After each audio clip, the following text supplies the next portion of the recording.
नमस्ते friends.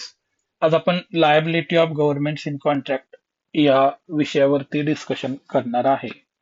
तर state आणि government हे एक इंटरचेंजिंग वर्ड्स आहेत. स्टेट आणि गव्हर्नमेंट दोन्ही गोष्टी सेमच आहेत. तसं नॉर्मली गव्हर्नमेंट म्हणजे स्टेटची ऍक्टिव्ह विंग जी लोकांना व्हिजिबल असते. स्टेट हे इनव्हिजिबल कॅरेक्टर असतं.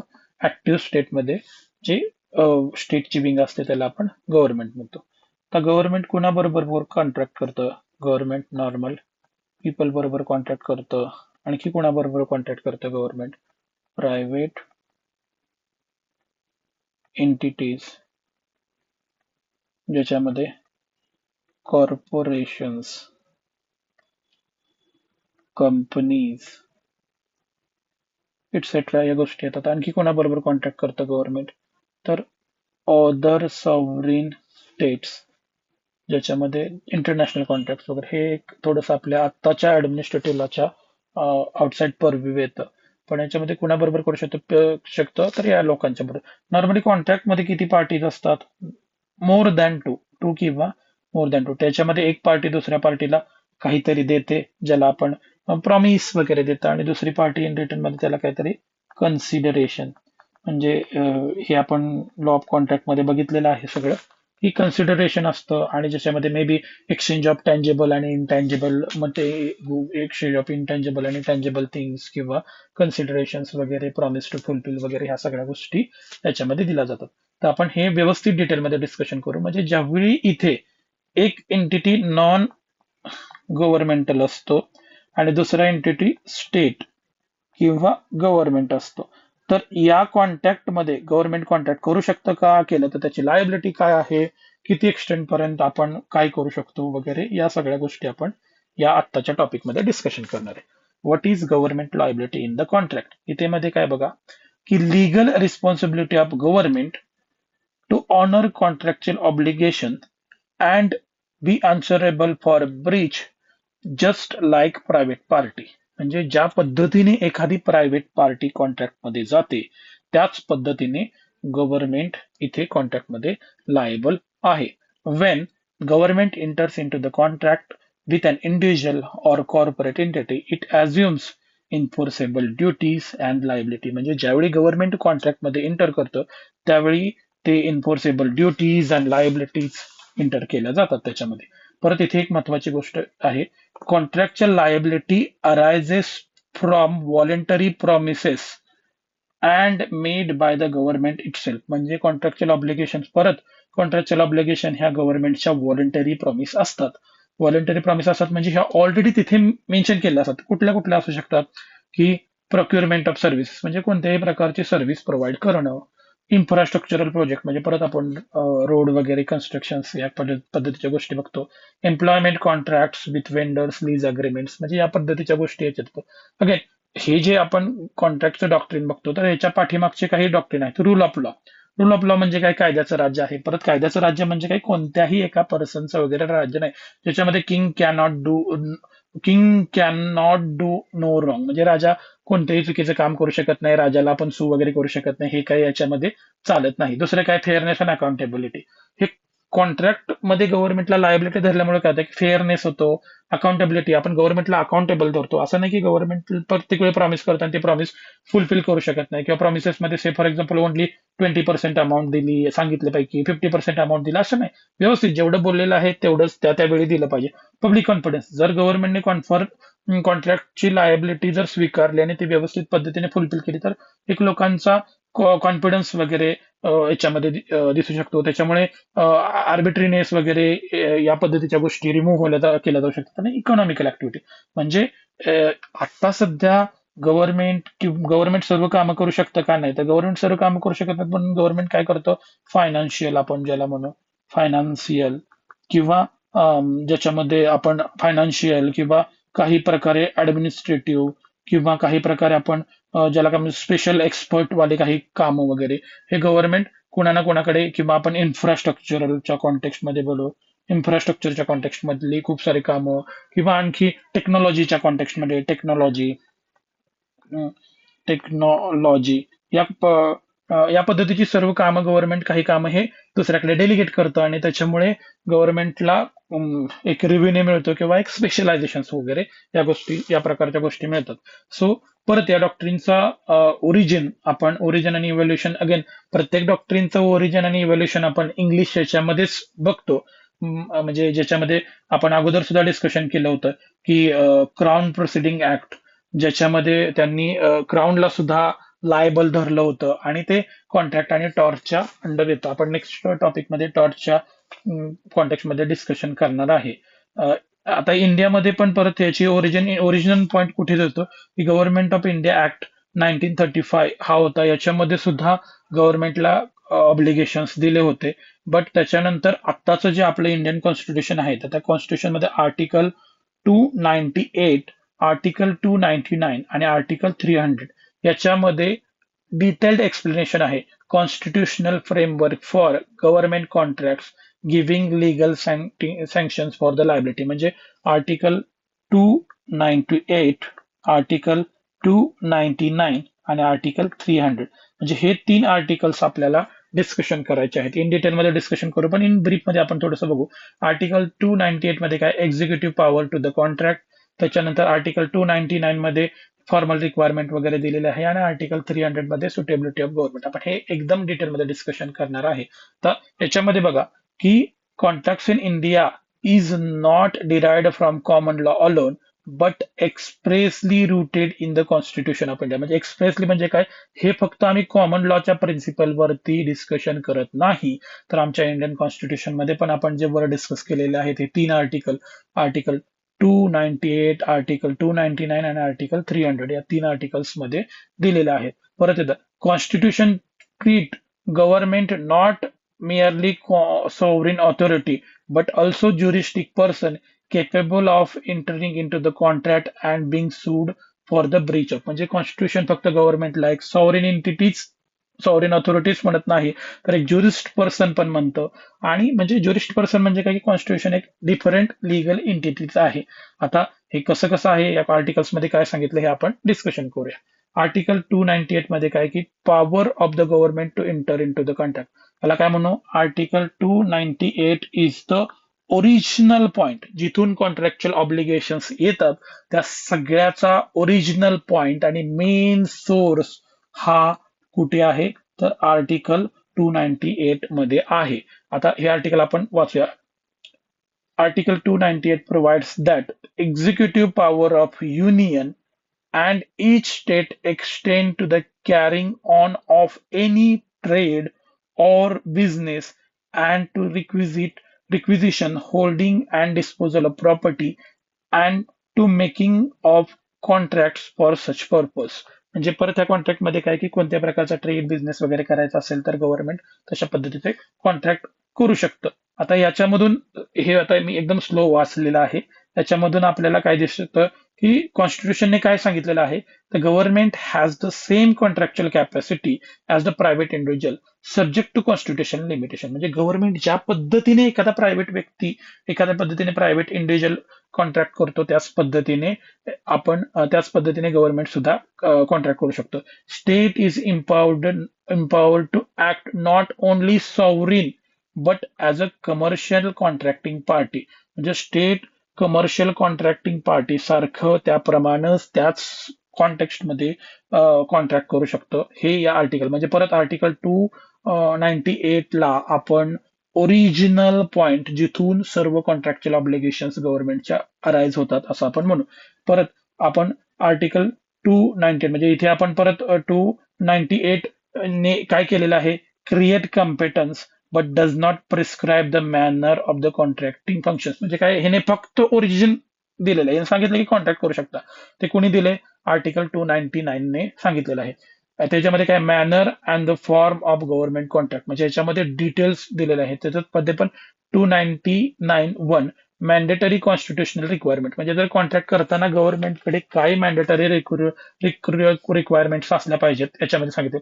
All contract must be expressed, म्हणजे ओरल कॉन्ट्रॅक्ट चालणार नाही. All contract must be express to be made by president and governor, म्हणजे परत ओरल कॉन्ट्रॅक्ट वगैरे हे तर आपण डिस्कशन करू शकत नाही, या बालिश गोष्टी आहेत थोड्याशा. So all contract must be express the president or governor, म्हणजे प्रेसिडेंट आणि गव्हर्नर हे दोनच व्यक्तींच्या नावाने कॉन्ट्रॅक्ट केलं जाऊ शकतं. Such contract must be executed on behalf of president and governor, म्हणजे प्रेसिडेंट अँड गव्हर्नरनीच केले पाहिजेत, प्रेसिडेंट अँड गव्हर्नर यांच्याच नावाने केले पाहिजेत. Execution must be done by a person authorised by president and governor, म्हणजे परत हे कॉन्ट्रॅक्ट कोण एक्झिक्यूट करणार, की पर्सन ज्याने कोणी ऑथोराइज केलेलं असतं.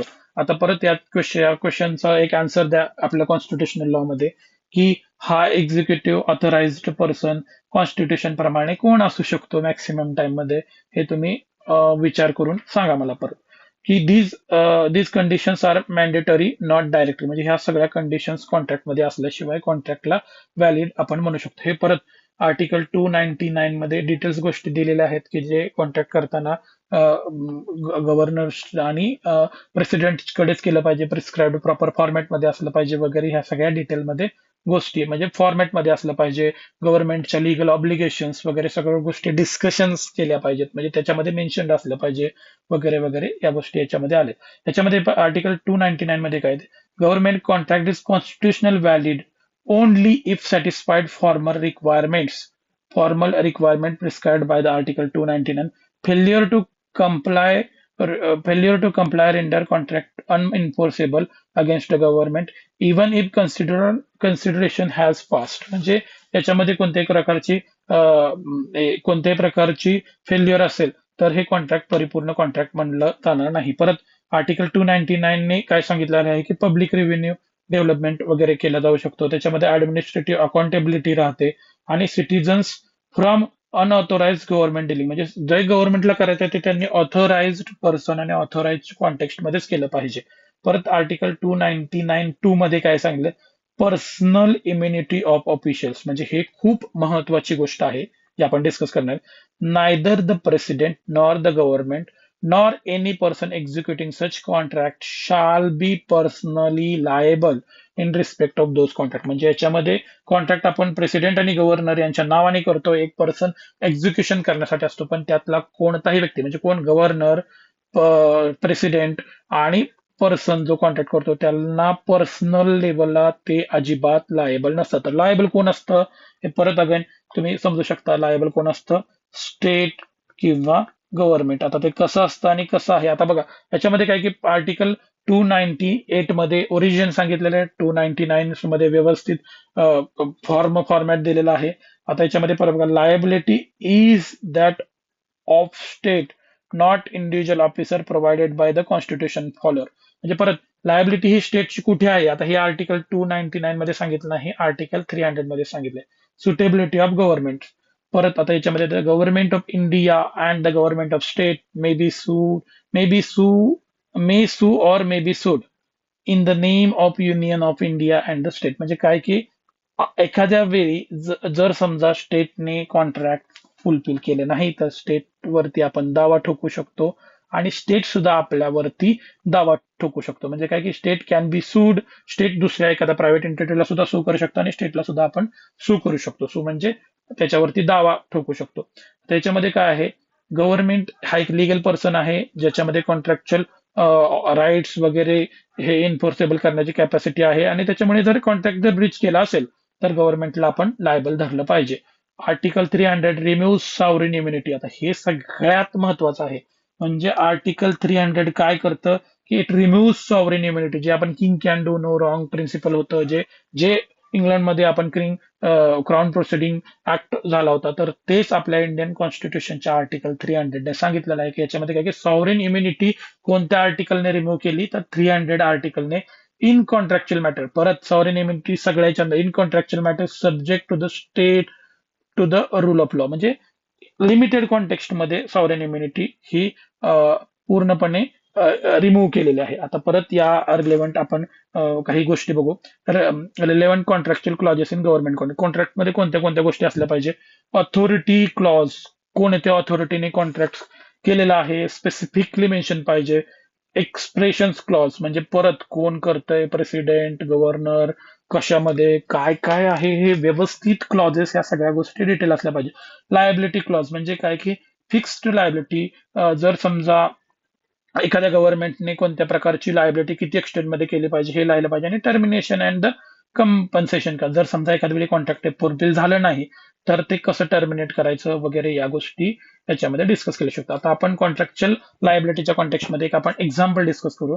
Government infrastructure contract. Normally government कोणत्याही प्रकारचं पीडब्ल्यूडी डिपार्टमेंट, रोड डेव्हलपमेंट वगैरे या पद्धतीचं काम करण्यासाठी कुणाबरोबर तर कॉन्ट्रॅक्ट करतं, की से फॉर एक्झाम्पल की तुम्ही एक कंपनी आहे A, तर त्याला गव्हर्नमेंट काय सांगतं की तुम्ही रोड बनवून द्या, इन रिटर्न मध्ये आम्ही तुम्हाला काहीतरी अमाऊंट देतो वगैरे अशा प्रकारच्या गोष्टी, किंवा आम्ही कोणत्या तरी कन्सेशन्स वगैरे देतो, अशा पद्धतीचे कॉन्ट्रॅक्ट गव्हर्नमेंटचे होतात.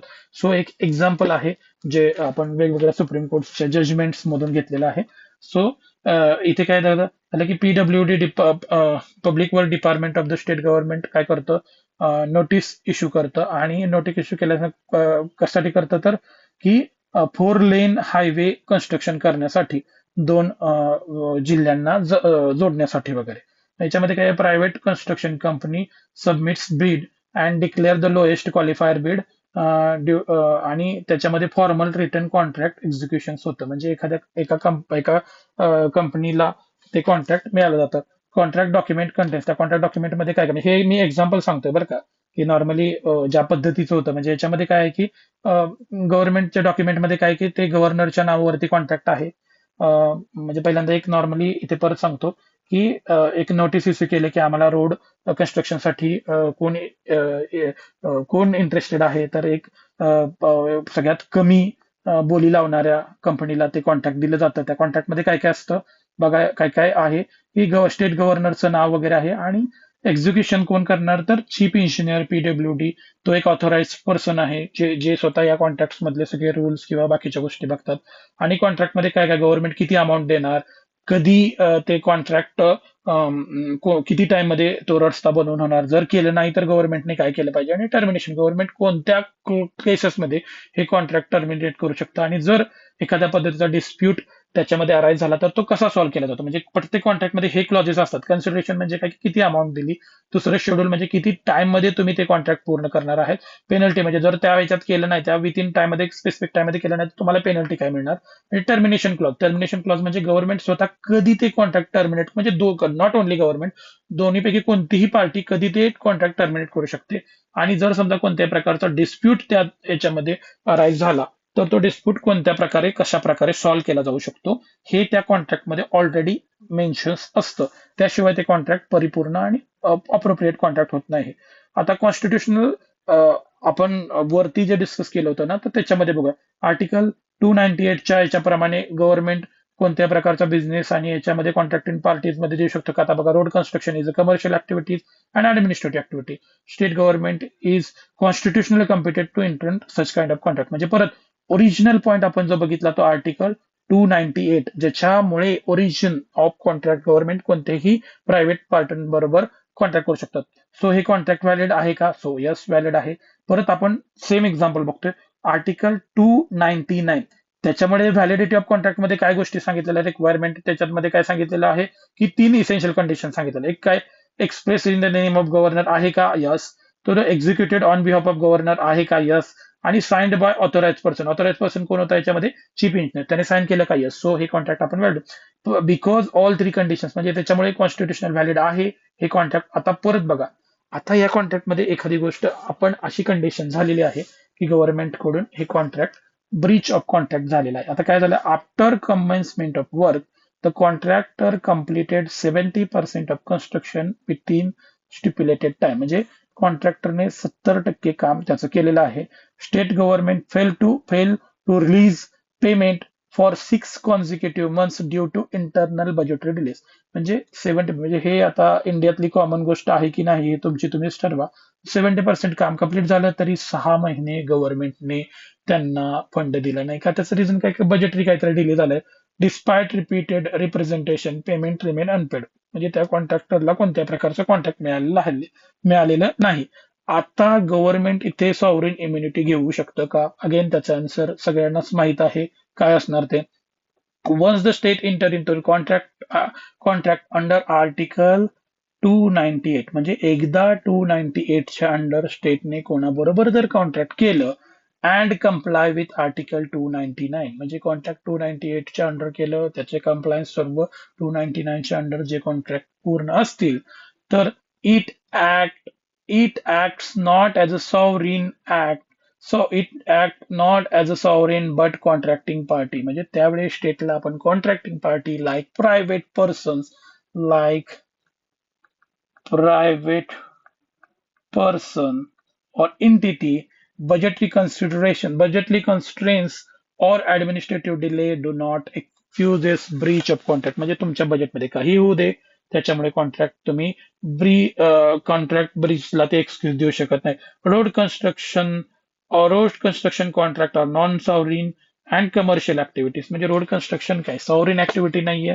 त्याच्यामुळे right of the contractor to sue, म्हणजे कॉन्ट्रॅक्टरला दावा करण्याचा अधिकार कुठून येतो, परत आर्टिकल 300 मध्ये काय सांगितलं आहे, article 300 provides that state government may be sued in its own name, म्हणजे स्टेट गव्हर्नमेंटला सूल केलं जाऊ शकतं. मग कॉन्ट्रॅक्टरकडे काय रेमिडी राहते, कॉन्ट्रॅक्ट एक सिव्हिल सूट फाईल करू शकतो किंवा आर्बिट्रेशन क्लेम अगेन्स्ट स्टेट, म्हणजे कोणत्या प्रकारचे एक आर्बिट्रेशन आपण एखादं पॅनल ठरवूया आणि त्याच्यामधून आपण काय करायचं ते ठरवून घेऊ शकतो, म्हणजे अशा प्रकारचं हे एक्झाम्पल दिलेलं आहे.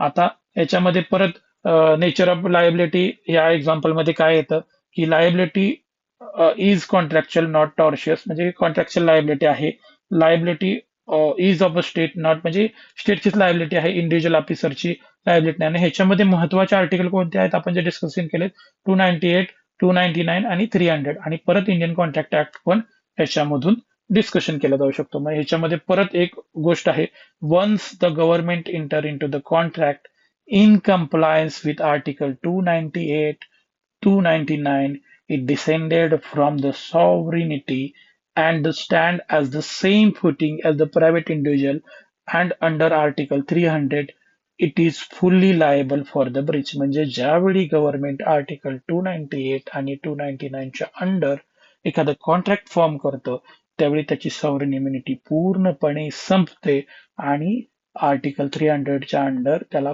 कोणीही प्रायव्हेट एंटिटीज, म्हणजे परत कोणीही, इथे लोकल स्टँडीजचं प्रिन्सिपल आहे, लोकल स्टँडीज म्हणजे ज्याच्या बाबतीत ते व्हायलेशन झालेलं आहे तोच व्यक्ती इथे कोणत्याही प्रकारची केस किंवा दावा कोर्टमध्ये करू शकतो. आता आपण एक दोन केस फक्त डिस्कस करूया. State of Bihar versus Abdul Majid 1954 ची केस आहे, सुप्रीम कोर्टची केस आहे. परत याच्यामध्ये काय फॅक्ट आहे, एक सिव्हिल सर्वंट होता जो सब इन्स्पेक्टर होता, ज्याला सर्व्हिस मधून डिसमिस केलं स्टेट ऑफ बिहारने, म्हणजे स्टेट ऑफ बिहारने केलं, आणि त्याच्यानंतर मग त्याची सॅलरी वगैरे त्याला मिळाली नाही. बट आता कसं होतं की जुन्या काळामध्ये म्हणजे ब्रिटिश रूलमध्ये, की क्राऊन म्हणजे ब्रिटिश क्राऊनला कोणत्याही प्रकारचं आपण काय म्हणू की कॉन्ट्रॅक्च्युअल ऑब्लिगेशन्स ब्रिटिश क्राऊनकडे नव्हते. सो यांनी काय केलेलं की बिहार मध्ये या कॉन्ट्रॅक्टरला डिसमिस केलं आणि त्याच्या अगोदर मध्ये तसं. आता ह्याच्यामध्ये बिहार सॉव्हरेन इम्युनिटी घेऊ शकतं का, तर याच्यामध्ये क्वेश्चन जे होतं, whether civil servant can maintain suit against the government state for the recovery of contractual obligation, म्हणजे एखादा व्यक्ती काम करतोय तर त्याला त्याची सॅलरी मिळाली पाहिजे की नाही या कॉन्टेक्स्ट मध्ये. Whether sovereign immunity preclude contractual liabilities, म्हणजे सॉव्हरेन इम्युनिटी ही कॉन्ट्रॅक्टच्या अगोदर किंवा कॉन्ट्रॅक्टपेक्षा मोठी होऊ शकते, कॉन्ट्रॅक्टला एलिमिनेट करू शकते का वगैरे. याच्या केसमध्ये कोर्टने काय सांगितलं होतं, तर supreme court rejected English rule that civil servant cannot sue crown, म्हणजे सरकारी अधिकारी सरकारला, क्राऊन म्हणजे कोण की राज्य किंवा क्राऊन म्हणजे परत राणी राजा, जो हेड ऑफ स्टेट आहे. तर कोर्टने काय रिजेक्ट केलं, English rule that civil servant cannot sue crown. It held that provisions of Indian law allow suit against the state for the contractual obligations like salary. आता परत हे कुठे प्रोव्हिजन आहे हे सांगायची परत गरज लागली नाही पाहिजे. Importantly, this case reflects the principle that the once government enter into the contractual obligation, even under sovereign immunity, it is liable just like a court. म्हणजे जर एखाद्या वेळी गव्हर्नमेंटने कॉन्ट्रॅक्टमध्ये एंट्री केली तर गव्हर्नमेंट त्या पद्धतीचं लायब्ररी. तर दुसरी केस आहे Moolchand versus state of Madhya Pradesh 1960. तेंदुलू वगैरे या कॉन्टेक्स्ट मधली केस आहे. कॉन्ट्रॅक्टरने गुड्स म्हणजे इथे तेंदुलू लिव्ह वगैरे कॉन्ट्रॅक्टरने काय केलं होतं, गुड्स गव्हर्नमेंटला सप्लाय केला होता आणि without contract executed as per the article 399 the government accepted and use the good but refusable. म्हणजे गव्हर्नमेंटने काय केलं की एका व्यक्तीकडून तो माल घेतला, त्याचा उपयोग केला, पूर्णपणे वापर केला. बट गव्हर्नमेंट शेवटी काय म्हणतं की बघा हे कॉन्ट्रॅक्ट आर्टिकल 299च्या सांगितलेल्या प्रमाणे नाही, सो आम्ही त्याला पेमेंट देणार नाही. आता हे गव्हर्नमेंट असं म्हटल्यानंतर सुप्रीम कोर्ट काय म्हणू शकतं? परत सुप्रीम कोर्टने काय सांगितलं, although the contract is void, म्हणजे हे कॉन्ट्रॅक्ट वाईड आहे, हे व्हॅलिडच कॉन्ट्रॅक्ट नाही. Government cannot retain the benefit without payment. म्हणजे गव्हर्नमेंटने युज केला ना बेनिफिटचा, सो गव्हर्नमेंटला याप्रमाणे पे केलं पाहिजे. म्हणजे इवन दो याच्यामध्ये आर्टिकल 299च्या ज्या कंडिशन्स आहेत काय आहेत की गव्हर्नरच्या नावाने कॉन्ट्रॅक्ट असलं पाहिजे, व्यवस्थित प्रॉपर फॉर्मॅट असला पाहिजे, ह्या गोष्टी नसून सुद्धा गव्हर्नमेंटला पैसे द्यावं लागेल. बघा याच्यामध्ये सुप्रीम कोर्टने एक प्रिन्सिपल दिलेलं आहे, recovery is allowed under section 70 of the contract act. परत आता सेक्शन 70 काय आहे हे व्यवस्थित बघितलं पाहिजे. आणि हे व्यवस्थित तुम्ही बघणारच आहात. मी याच्यावरती व्हेरी शुअर आहे. हे तुम्ही बघा आणि मला सांगा परत याच्यामध्ये काय आहे. Even Wien article 399 is not complied with. म्हणजे इवन दो गव्हर्नमेंटने एखाद्या गोष्टीचा यूज केला तर त्या यूजचं काही ना काहीतरी रिटर्न दिलं पाहिजे. म्हणजे या कॉन्टेक्स्टमध्ये आपण परत या टॉपिकमध्ये काय बघितलं की दोन पार्टीज आहेत, याच्यामध्ये एक पार्टी गव्हर्नमेंट आहे आणि दुसरी पार्टी एखादी प्रायव्हेट एंटिटी आहे. तर गव्हर्नमेंटने एखाद वेळी कोणत्याही प्रकारची लायबिलिटी फुलफिल केली नाही तर प्रायव्हेट एंटिटी सुद्धा गव्हर्नमेंटला सू करू शकतो आणि गव्हर्नमेंट सू म्हणजे परत गव्हर्नमेंटवरती दावा करू शकतो. आणि इवन द प्रायव्हेट व्यक्तीने सुद्धा एखादं कोणतंही काम केलं नाही तर गव्हर्नमेंट सुद्धा प्रायव्हेट व्यक्तीवरती दावा करू शकतो. सो अशा प्रकारचं गव्हर्नमेंटची कॉन्ट्रॅक्च्युअल लायबिलिटी आपण इथे डिस्कस केली.